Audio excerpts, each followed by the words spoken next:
Good morning students. आज हम अनुच्छेद लेखन का विषय डिस्कस करेंगे। ये हमने पीटी वन में भी पहले किया है, but what I feel that students are not reading, even not opening the book.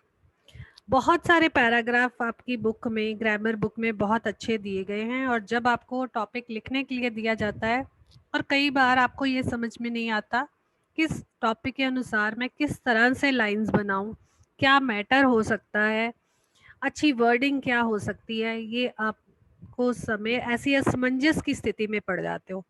तो उसके लिए आज हम प्रैक्टिस करेंगे।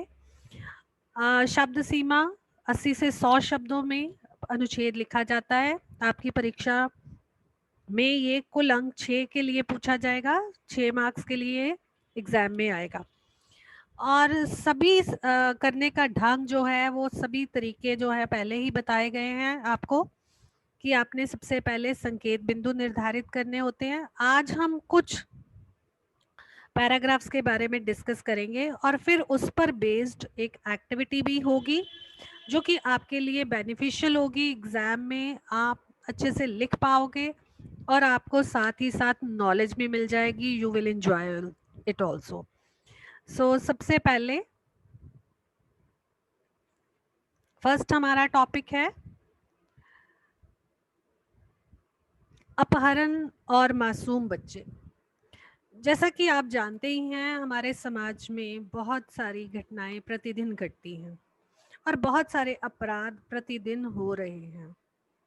नशाखोरी की समस्या, अराजकता की समस्या, भ्रष्टाचार की समस्या, और अब हमारे समाज में छोटे छोटे बच्चों को अपहरण करने की समस्या बहुत बढ़ती जा रही है।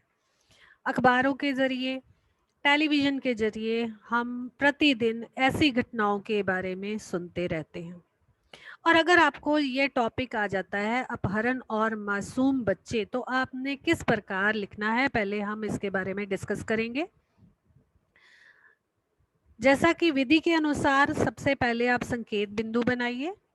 उसके अनुसार यहाँ पर कुछ संकेत बिंदु आपको दिए गए हैं कि भारत में अपहरण की घटनाएं, पैसा कमाने की चाह। क्यों ये घटनाएं घटित होती हैं? क्योंकि लोग गलत तरीके से कम समय में शॉर्टकट मेथड से पैसा कमाना चाहते हैं, और हमारी जो भावी पीढ़ी है वो तो हमेशा शॉर्टकट मेथड ढूंढती रहती है, और इससे नैतिक मूल्यों का जो है हनन हो रहा है। नैतिक मूल्य जो है लोगों के जीवन में अब नहीं रहे हैं और गलत तरीके से धन कमाया जा रहा है। आजकल आप टेलीविजन स्क्रीन पर भी देखते हो कि बच्चों में नशाखोरी की समस्या है। नशे के लिए उन्हें पैसे चाहिए होते हैं, और पैसा कमाने के लिए कई बार ऐसे अपराध कर बैठते हैं कि जीवन भर उसकी सजा उन्हें मिलती है। उसके बाद कुछ राजनीतिक दल भी हैं जो उनका साथ दे रहे हैं। राजनीति भी अपराध जगत का अब हिस्सा बनती जा रही है। कुछ राजनीतिक नेता जो हैं वो धन कमाने के लिए या अपनी राजनीति चलाने के लिए ऐसे लोगों का साथ दे रहे हैं, और बहुत बड़े बड़े गैंग जिसे कह लो वो बन गए। ऐसा क्यों होता है? क्योंकि आत्मविश्वास का अभाव है और लोगों को अपने ऊपर विश्वास नहीं है, वह कर्म की भावना में विश्वास नहीं करते और गलत तरीके से धन कमाने की कोशिश करते हैं। बच्चों के लिए सुरक्षित वातावरण होना चाहिए, इसके बारे में भी हम लिख सकते हैं। तो जैसा कि इसमें दिया गया है कि आज भारत में अपहरण की घटनाएं आम घटित हो रही हैं। प्रतिदिन हम इन घटनाओं के बारे में सुनते हैं, हमारे आसपास भी सुनने में आती हैं कि किसी का बच्चा उठाकर ले गए और फिर उसके बदले में पैसे मांगने लगे, और कई बार छोटे छोटे मासूम बच्चों की हत्याएं तक कर दी जाती हैं, उन्हें मार दिया जाता है, और माँ बाप सारी जिंदगी अपने बच्चों की याद में तड़प तड़प कर बिताते हैं। तो ऐसे अपराध, बच्चे हमारे भारत का भविष्य हैं, और अगर ऐसी घटनाएं बढ़ती गई तो हमारे भारत का भविष्य जो है वो बहुत जो है ऐसी स्थिति में आ जाएगा कि हमारे इसका हमारे को बहुत ही कह लीजिए कि भुगतान करना पड़ेगा, क्योंकि जो बच्चे हैं वो भारत की संपत्ति हैं और हमारे देश को चलाने वाले हैं। तो हमारे देश की भागदौड़ हमारे बच्चों के हाथ में ही है। और आने वाले समय में कोई नेता होगा, कोई डॉक्टर होगा, कोई इंजीनियर होगा। तो अगर ऐसे बच्चों की मनोस्थिति आज बिगड़ गई, उनके मन पर ऐसी अपराधजन्य लोगों के द्वारा अपराध करने वाले लोग उनको डराते हैं या डराकर कहीं बहुत दिनों तक रख लेते हैं, तो अगर ऐसी घटनाएं बढ़ती गई तो इसका हमारे बच्चों की मानसिक स्थिति पर भी बुरा प्रभाव पड़ने वाला है। हर वर्ष इनकी बढ़ती संख्या हमें ये सोचने पर विवश कर रही है अर्थात मजबूर कर रही है कि मानव अब मानवता को छोड़कर दानवता की ओर अग्रसर हो रहा है। एक छोटा सा मासूम बच्चा जिसे देखकर प्यार करने को दिल करता है, उसे गोद में उठाने को दिल करता है, उसे पुचकारने को दिल करता है, और ऐसे बच्चों को, ऐसे भोले भाले मासूम बच्चों को ढाल बनाकर आज लोग पैसा कमाने की चाह दिल में रख रहे हैं।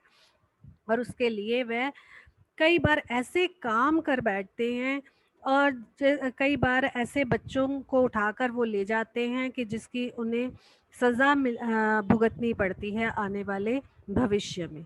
तो अपराध जगत आज इतना अधिक फैल रहा है कि राजनीति भी उसमें समाती जा रही है। कई राजनीतिक नेता जो है अपनी राजनीति को चलाने के लिए ऐसे लोगों का साथ देते हैं और गलत ढंगों से धन कमाते हैं, और उस धन को कमाकर वो अपनी राजनीति चलाते हैं।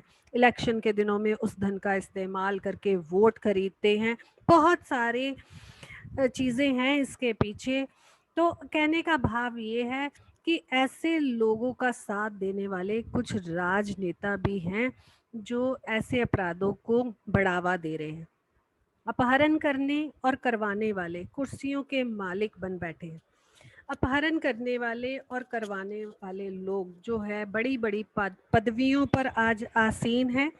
वो बड़े बड़ी ऐसी पोस्ट पर हैं कि जो गलत तरीके से उन्होंने हासिल की है और जिसका कि भुगतान भारतवर्ष को करना पड़ेगा। और संसद में बैठकर देश को चलाने वाले ये अपराधी जो हैं वो किसी से भी नहीं डरते।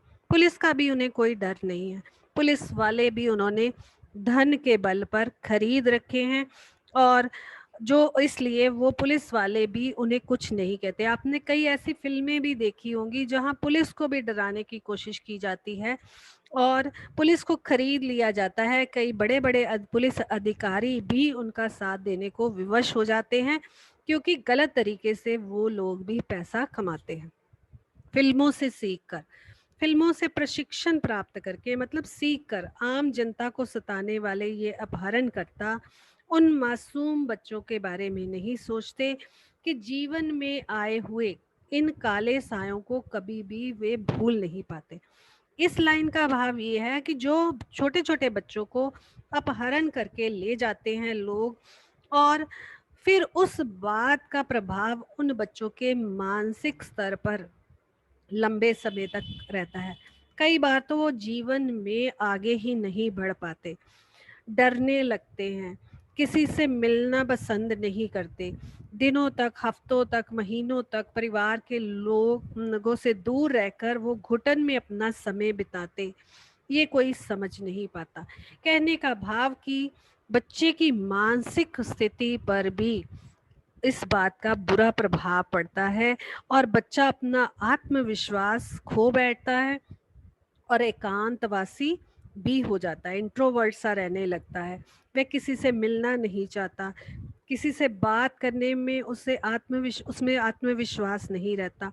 कहने का भाव कि वे बच्चे मानसिक तौर पर भी प्रताड़ित हो जाते हैं, मानसिक तौर पर भी वे बच्चे अपना आत्मविश्वास खो बैठते हैं और मानसिक तौर पर वो बीमार बच्चे कहलाने लग जाते हैं।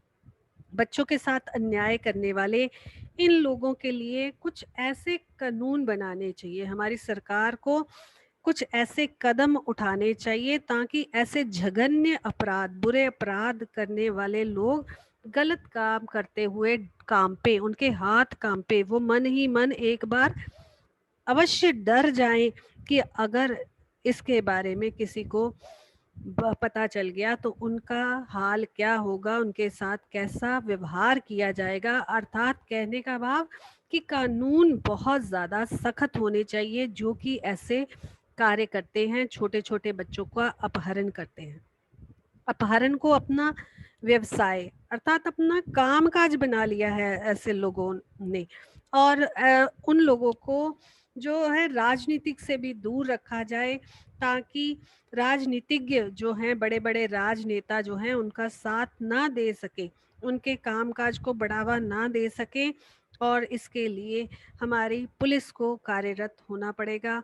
हमारी सरकार के कानून जो है वो और अधिक सख्त होंगे, तो ही ऐसे लोगों पर नकेल डाली जा सकती है। हमारे देश में अच्छे नेताओं का क्या आज अभाव है? अगर अच्छे नेता आगे आए तो ऐसे अपराधों पर बहुत हद तक रोक लगाई जा सकती है। जब हमारा नेता ही भ्रष्ट होगा तो अपराध तो अपने आप ही बढ़ेंगे। लेकिन हमारे नेताओं का सबसे पहले ईमानदार होना बहुत ज़रूरी है। राजनीति और न्यायालय जब तक ऐसे लोगों को शरण देगी, जब तक ऐसे लोगों के अपराधों को बढ़ावा देगी, हमारे मासूम बच्चे, छोटे छोटे बच्चे जिनके खेलने के आज दिन है, खेलने खाने के दिन हैं, वो कभी भी सुरक्षित नहीं रहेंगे। और हम यदि इन बच्चों के लिए सुरक्षित वातावरण चाहते हैं, आस-पास इनके, कहते हैं ना, बचपन के समय ही बच्चा बहुत कुछ सीखता है, बहुत खुश रहता है। बचपन के दिन इंसान भी कभी भूल नहीं पाता। तो वातावरण अगर बच्चों के लिए सुरक्षित नहीं है, तो हमारे भावी भविष्य में इसका प्रभाव हमारी भारत पर पड़ेगा। तो ऐसे हमें कोई ठोस हमारी सरकार को कदम उठाने चाहिए, ताकि ऐसे अपराध जो करने वाले लोग हैं उन्हें सख्त से सख्त सजा मिले, ऐसे अपराधों को रोका जा सके। वरना वह दिन दूर नहीं कि जब ऐसी घटनाएं जो है वो लगातार बढ़ती जाएंगी और हर व्यक्ति जो है वो गलत तरीके से धन कमाने की कोशिश करेगा, और भारत की सत्ता का पर इसका बहुत ही बुरा प्रभाव पड़ेगा, और भारत जो है वो कभी भी तरक्की की राह में आगे नहीं बढ़ पाएगा। इसके लिए हमारी सरकार को सबसे पहले कानून कड़े करने होंगे। तो आई होप आपको ये पैराग्राफ अच्छे से समझ आ गया होगा। अगर आपको ये टॉपिक आए तो आपने सबसे पहले जो संकेत बिंदु है वो निर्धारित करने हैं। उसके बाद उसके बारे में आपने 3-4 लाइंस या 2-3 लाइंस प्लान करनी है, और फिर उन सब के बारे में लिखने के बाद आपने उनको जोड़कर एक अनुच्छेद लिखना है। अनुच्छेद यानी कि पैराग्राफ लिखना है, और इसमें कभी भी पॉइंट्स मेंशन नहीं किए जाते हैं। बार बार ये मैं बात आपको कहती हूँ, लेकिन उसके बावजूद भी कई बच्चे जो हैं वो फिर से पैराग्राफ में पॉइंट्स बना देते हैं। संकेत बिंदु पॉइंट्स नहीं है, वो हम सिर्फ अपनी समझ के लिए, अपनी प्लानिंग के लिए बनाते हैं। उसको पॉइंट्स में मत कन्वर्ट करिए। अब है 59 पेज नंबर 313 पेज पर देखो, प्रकृति का क्रूर परिहास। बाढ़। पिछले ही दिनों वर्षा ऋतु बीती है, और वर्षा ऋतु के दौरान आपने टेलीविज़न स्क्रीन पर बहुत से ऐसे दृश्य देखे कि कई जगह पर बाढ़ आई, और बाढ़ का प्रकोप जो है वो लोगों को बहाकर ले गया। लोगों के घर तबाह हो गए, लोगों के जान माल की हानि हुई, साथ में उनके पशुओं की भी हानि हुई, और बहुत सी ऐसी संपत्ति जो कि पानी में बह गई। तो इसके बारे में, अगर बाढ़ के बारे में आ जाए तो आपने किस तरह से लिखना है, बाढ़ के कारण क्या हैं और इसका स्वरूप क्या है, बाढ़ के परिणाम क्या होते हैं, बाढ़ आने के बाद क्या परिणाम होते हैं, बाढ़ एक अभिशाप, और फिर उसके बाद उपसंहार। उपसंहार में आप बता सकते हो कि आपने अ, ऐसे के लोगों के लिए मतलब जो बाढ़ से प्रभावित होते हैं क्या किया जा सकता है। तो अगर ये टॉपिक आपको आता है तो आपने किस तरह से लिखना है। आप, बहुत सारी पिक्चर्स भी अवेलेबल हैं, अखबारों में आई हैं इसके बारे में। आपको ये हर जगह मतलब अखबार में आप पिछले दिनों की अखबारें अगर छांटे तो उसमें से भी आप इसके बारे में पढ़ सकते हो कि भयानक रूप जो था वो किन किन इलाकों में दिखाई दिया था। बाढ़ के कारण किन किन इलाकों में ज़्यादा जो है वो विनाशकारी लीला हुई और लोग प्रभावित हुए। तो बाढ़ भयंकरता का सूचक है और बाढ़ का दृश्य विभत्स होता है, भयानक होता है, कारुणिक होता है, दुखदाई होता है, भयप्रद होता है, डरावना होता है। विनाशकारी जल प्रयत्न मनुष्य की चिर संचित और अजत जीवनोपयोगी सामग्री को नष्ट कर देता है। इस लाइन की वर्डिंग थोड़ी सी मुश्किल है, बट आप यहाँ पर चेंजेस कर सकते हो। आप इसे सॉफ्ट लैंग्वेज में लिख सकते हो कि जब विनाशकारी जल चारों तरफ आ जाता है, बाढ़ आ जाती है, तो मनुष्य जो लंबे समय से तिनका तिनका जोड़कर प्रयत्न पूर्वक काम करके परिश्रम करके और आज तक उसने जीवन उपयोगी जीवन में इस्तेमाल की जाने वाली जो भी चीजें सामग्री इकट्ठी की होती है उसे वो नष्ट कर देता है, उसे ध्वस्त कर देता है, उसे खत्म कर देता है। खेती और खेत, बड़े बड़े खेत, और आपको पता है कि किसानों की संपत्ति है उनकी खेती। जो खेती बाड़ी वो करते हैं उनसे प्राप्त आमदनी से ही उनका जीवन चलता है। वर्ष भर में वो उसी से ही रोटी खाते हैं, खाना खाते हैं और उसी से उनका गुजारा होता है, उनके परिवार जो है वो चलते हैं। तो उनकी खेती और खेत जो है वो बर्बाद हो जाते हैं, खेत बर्बाद हो जाते हैं। कहने कि जो उर्वरा शक्ति है, मिट्टी जो है बाढ़ का पानी अपने साथ बहाकर ले जाता है, खेतों में भी बर्बादी होती है और उसमें बुआई की गई खेती तो नष्ट हो ही जाती है। अंधेरा तथा पीने के जल का प्रभाव मन मस्तिष्क को झकझोर कर रखता है, अर्थात उनके जो सुखद जीवन में अंधेरा छा जाता है और जो पीने का जल है उसका भी प्रभाव वो भी प्रभावित होता है। लोगों को स्वच्छ जल पीने के लिए नहीं मिल पाता, चारों तरफ गंदा जल ही दिखाई देता है और इसका उनके मन पर और मस्तिष्क पर बुरा प्रभाव पड़ता है। झकझोर का अर्थ आ जाएगा झंझोड़ देता है, क्योंकि जब बाढ़ आती है तो उससे ग्रसित जो लोग हैं, जिन्होंने हर पल मेहनत करके अपने जीवन यापन के लिए जो धन संपत्ति कमाई की होती है, वो उनके मन पर भी बुरा प्रभाव पड़ता है। वो दुखी हो जाते हैं और बहुत लंबे समय तक वो कभी भी जीवन में उठ नहीं पाते, क्योंकि सब कुछ तो बाढ़ की चपेट में आ चुका होता है। और पशुधन को भी बहा कर ले जाता है अपने साथ, जो पशुओं को भी, जो उनके जो उन्होंने पशु पाले होते हैं। आपको पता है कि आज एक गाय या भैंस खरीदना कितना महंगा है, तो जो पशु है वो भी उस पानी में बह जाते हैं और पशुधन की भी हानि होती है, मकान टूटकर गिर जाते हैं। आपने बहुत सारी ऐसी टेलीविजन स्क्रीन पर ऐसी फोटोज देखी होगी कि बाढ़ आने से सारे के सारे 2 मंजिला या 3 मंजिला मकान जो है साथ ही साथ बह गए। केदारनाथ के बारे में जो बाढ़ आई उस पर एक पिक्चर भी बनी, आपने उसमें भी देखा होगा कि किस तरह बाढ़ का पानी जो है वो लोगों के जीवन भर की पूंजी को अपने साथ बहाकर ले जाता है। बेसहारा प्राणी प्रभु का स्मरण करते हुए त्राही माम चिल्लाते हैं। त्राही माम मतलब उस समय इंसान बेसहारा महसूस करता है और प्रभु के नाम को स्मरण करने के अलावा उसके पास और कुछ भी नहीं होता, और वो प्रभु के आगे प्रार्थना करता है कि हे प्रभु हमारी रक्षा कीजिए, त्राही माम हमारी रक्षा कीजिए। 8 और 10 फुट तक घरों में पानी घुसा हुआ पानी जो है वो निकलने का नाम नहीं लेता, अर्थात 3 4 या 5 10 15 दिनों तक वो पानी वहाँ जमा रहता है और वो निकलता नहीं है। घर में रहने वाले लोगों का जीना मुहाल हो जाता है और कई बार तो तैर कर उन्हें अपने जीवन की रक्षा करनी पड़ती है और कई लोग तो मृत्यु को भी प्राप्त हो जाते हैं। घर की सारी संपत्ति जो है वो नष्ट हो जाती है। निरीह मानव, बेबस मानव जो है वो पीने के जल के लिए भी विवश हो जाता है, उसे खाने को रोटी नहीं मिलती, उसे पहनने को कपड़े नहीं मिलते, और अग्नि की असुविधा से पीड़ित व्यक्ति सहायता के लिए इधर उधर खोज करता है, अपने जीवन को किसी तरह बचाने की कोशिश करता है। दूर दूर तक चारों तरफ जल ही जल का तांडव दिखाई देता है और कुछ भी नहीं होता, सब कुछ जलमग्न सा दिखाई देता है।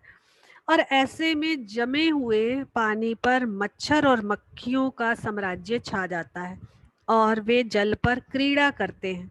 क्रीड़ा मतलब खेल करते हैं। कहने का भाव कि मच्छर और मक्खियां चारों तरफ फैल जाते हैं और बिजली के बड़े बड़े खंभे, सड़क के किनारे खड़े बड़े बड़े पेड़ जो है उस जल की चपेट में आ जाते हैं, आत्मसमर्पण करते दिखाई देते हैं। कहने का भाव कि उस जल की चपेट में आ जाते हैं। बिजली के खंभे गिरने से बिजली कट जाती है और चारों तरफ अंधकार हो जाता है, और चारों तरफ पानी खड़े होने पर बिजली भी नहीं, चारों तरफ भूखमरी, पीने का पानी नहीं, भोजन नहीं, तो भली भांति हम अंदाजा लगा सकते हैं कि वहाँ का दृश्य कैसा होगा, लोग किस हाल में अपना जीवन बिताते होंगे। विपत्ति कभी अकेले नहीं आती, विपत्ति का मतलब मुसीबत। जल प्रलय की हानि समष्टिगत विनाश ही नहीं, समष्टिगत मतलब चारों तरफ विनाश ही नहीं, व्याधि की भी जड़ है। व्याधि मतलब बीमारियों की भी जड़ है। जल से मच्छर पैदा होते हैं और मच्छरों से बीमारियां पैदा होती हैं और मलेरिया फैलता है, डेंगू, हैजा आदि बीमारियां फैल जाती हैं। तो इस तरह से बीमारियां भी बढ़ जाती हैं। जो लोग बच जाते हैं वो बीमारियों का शिकार हो जाते हैं। भारतीय दर्शन के मत अनुसार पृथ्वी पर पाप के भार को कम करने के लिए प्रकृति दंड देती है। कहा जाता है कि जो हम पेड़ों को लगातार काट रहे हैं और उसके परिणाम स्वरूप ही बाढ़ें आती हैं, इस कारण शायद प्रकृति ही मनुष्य को आज दंड देने पर मजबूर है। बाढ़ प्रकृति का अभिशाप है और भारत में आने वाली प्रत्येक बाढ़ सरकारों को बाढ़ रोकने के प्रति अकर्मण्यता और असमर्थता का परिणाम है। आप देखते हैं कि हर साल ही बाढ़ आती है और फिर भी हमारी सरकार जो है उस वर्षा ऋतु से पहले कोई खास कदम नहीं उठाती, लोगों की सुरक्षा के लिए कोई खास योजना नहीं बनाती और ना ही उनके जीवन की रक्षा के लिए कोई प्लानिंग बनाई जाती है। तो इस तरह से हमारी सरकारें भी किसी हद तक इसमें भागीदार हैं। सबसे पहले ज़रूरी होता है मनुष्य के जीवन को बचाना, और कई बार कई लोग भी इस बाढ़ के पानी में बह जाते हैं। और बाढ़ पीड़ित जो बाढ़ से प्रभावित इलाके हैं, कई राजनेता उनका दौरा तो करते हैं और फिर वो लोगों से उनकी सहायता के लिए अपील भी करते हैं, और बहुत सारे लोग प्रधानमंत्री सहायता कोष में धन भी जमा करवाते हैं ऐसे बाढ़ पीड़ितों की सुरक्षा के लिए। और पूरे भारतवर्ष में लोगों की 1 डे सैलरी भी इसके लिए काटी जाती है कई बार, ताकि ऐसे बाढ़ प्रभावित लोगों के जान माल की रक्षा की जा सके, उन्हें फिर से बसाया जा सके, उन्हें उनके लिए भोजन आदि की व्यवस्था की जा सके। परंतु कुछ ऐसे भ्रष्ट अधिकारी हैं जो अपना हिस्सा उसमें भी रखते हैं और उसके बलबूते पर वो उस धन राशि को अपने हितों के लिए, अपने परिवार के हितों के लिए प्रयोग करते हैं, और सही मायनों में वो दान राशि जो है पीड़ित परिवारों के लिए जो सहायता के वश दी जाती है वो उन तक नहीं पहुंच पाती और उनका जीवन फिर उसी स्तर पर ही रहता है। और यदि हम बाढ़ के प्रकोप को, प्रकृति के प्रकोप को मनुष्य रोक तो नहीं सकता, लेकिन किसी हद तक उसकी भयावहता को कम अवश्य किया जा सकता है अगर समय रहते हुए ही कुछ कदम उठाए जाए लोगों की जीवन की सुरक्षा के लिए।